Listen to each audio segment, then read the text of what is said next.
नकारात्मक नजरिए के नतीजे the consequence of A negative attitude. जिंदगी की राह रुकावटों से भरी पड़ी है और अगर हमारा नजरिया नकारात्मक हो तो अपने लिए सबसे बड़ी रुकावट हम खुद बन जाते हैं। नकारात्मक नजरिए वाले लोगों के लिए दोस्ती, नौकरी, शादी और संबंधों को कायम रख पाना काफी मुश्किल होता है।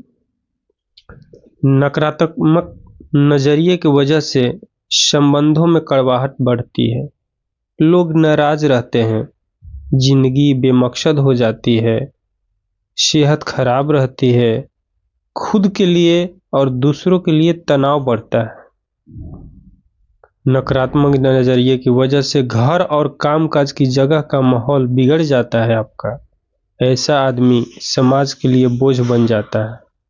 ये लोग अपने नकारात्मक नजरिए को छुआछूतों की तरह अपने आसपास के लोगों और अन्य आने वाली पीढ़ियों तक फैला देते हैं।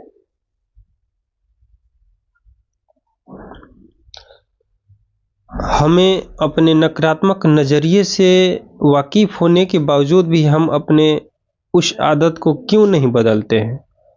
When we become aware of your negative attitude, why don't we change?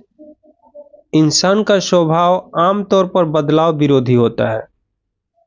हमें बदलाव तकलीफ देह लगता है। बदलाव का नतीजा अच्छा हो या बुरा, पर अक्सर इससे तनाव बढ़ता है।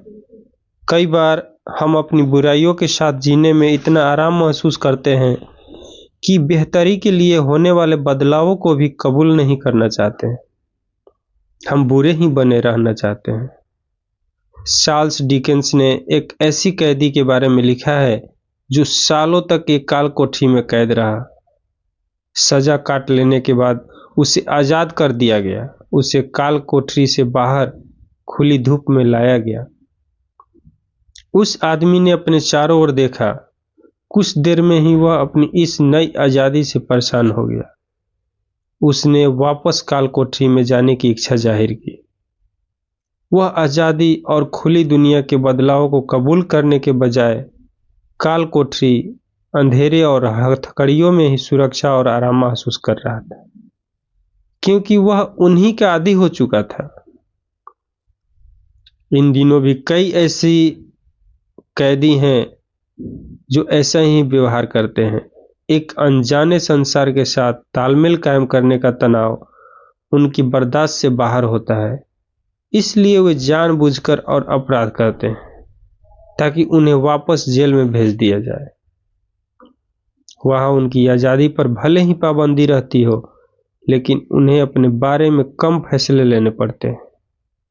अगर हमारा नजरिया नकारात्मक है तो हमारी जिंदगी सीमाओं में कैद है। ऐसे नजरिए की वजह से हमको अपने काम में सीमित कामयाबी ही मिल सकेगी।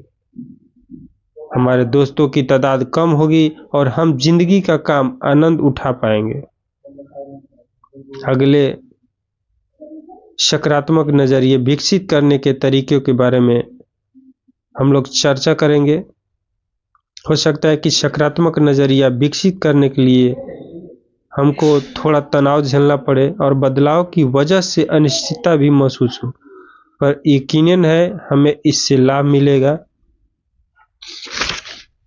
आप सभी का बहुत बहुत धन्यवाद। अपने नज़रियों को बदलिए, नकारात्मकता को हटाइए, निगेटिव एटीट्यूड को ख़त्म कीजिए और आगे बढ़िए। मैं आप सभी से यही गुजारिश करूँगा, निगेटिव एक्टिविटी को छोड़ के पॉजिटिव एक्टिविटी को अपनाइए और अपने लक्ष्य तक, अपने गोल तक पहुँचे। धन्यवाद।